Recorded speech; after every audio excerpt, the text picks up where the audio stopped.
En la primera mitad de 2022, las alarmas de una tercera guerra mundial se han disparado en dos conflictos principales que acapararon los titulares: Rusia y su invasión a Ucrania y la tensa relación entre Estados Unidos y China por la independencia de Taiwán.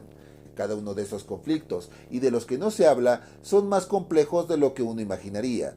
Pero una pregunta los une a todos: ¿qué tan probable es una tercera guerra mundial y, peor aún, una guerra nuclear? Bueno, según varios analistas, una guerra nuclear es poco probable para la tranquilidad de muchos. Si bien la posibilidad es muy baja, no es imposible. Ahora bien, una tercera guerra mundial es un tema algo diferente, y de hecho ya está sucediendo según algunos en frente nuestro, pero ese es tema para otro día. Específicamente en el caso de la guerra nuclear, hay muchas teorías que apoyan la idea de que es difícil ver un conflicto de esa escala, y una de ellas es la doctrina de la destrucción mutua asegurada, MAD por sus siglas en inglés, o mejor conocida como 1 más 1 es igual a 0. Esta doctrina fue concebida por John von Neumann durante la Guerra Fría. Básicamente estipula que en dado caso de que dos potencias con armas nucleares se dispararan mutuamente, éstas se autodestruirían. De esta manera no habría ganadores, por lo que en términos simples no tendría sentido atacarse. Esto viene apoyado con la estrategia de juego del equilibrio Nash.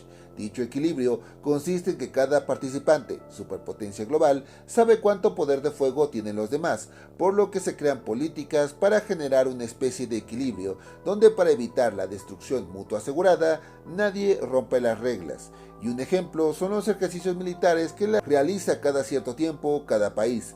De esta manera, demuestran su poder de fuego para no verse débiles ante los demás. Y esto lo vimos en la invasión rusa, donde Vladimir Putin amenazó con responder de manera dura si la OTAN intercedía, por lo que ésta optó por no involucrarse de manera directa. Inclusive, Vladimir Putin mostró su nulo interés en una guerra nuclear, por lo devastadora que pudiera ser tanto para Rusia como para la nación atacante, la doctrina MAD. O por poner otro escenario sería la tensa situación entre China y Estados Unidos.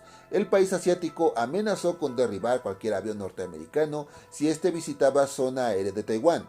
Estados Unidos no se intimidó y aterrizó sin ningún contratiempo. China no cumplió su amenaza, porque de hacerlo, la guerra bélica estaría en puerta y estratégicamente no sería lo mejor, porque sabe del poder militar norteamericano.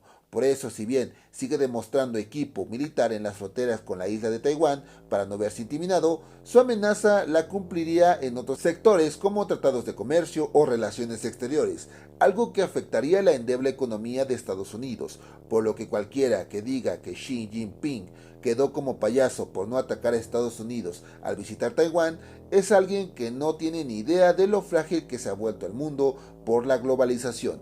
Entonces, ¿una guerra nuclear es imposible? No, de hecho no.